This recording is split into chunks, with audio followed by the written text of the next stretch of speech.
Look at this. Savings of 1,000 a month for 20 years. Hindi man ako spokesperson para sa pag-ibig, pero ito na kasi yung pinakasimple eh. Okay? Ayan, basahin niyo yan. Oh. Right? 4,000 pesos for 20 years. If you're in your 20s or 30s, by the age of 40 or 50, you will have 1.8 million. And that's just one avenue of savings. Diba? Ayan.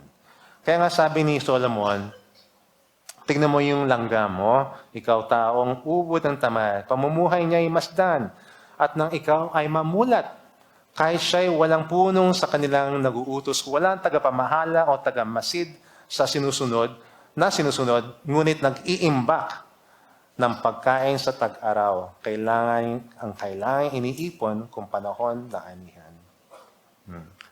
Diba? Buti nga yung langgam, nakakapag-impok. Tayo pa kaya? Di man tayo utak langgam, di ba?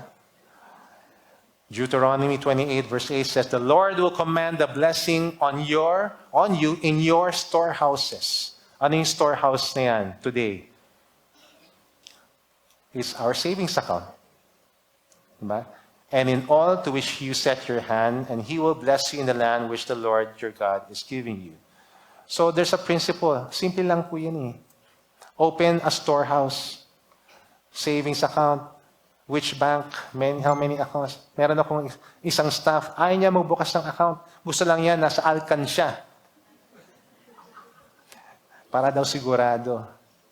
Tapos isang beses, sabi ko, nasaan na yung alkansya mo? Wala na po sa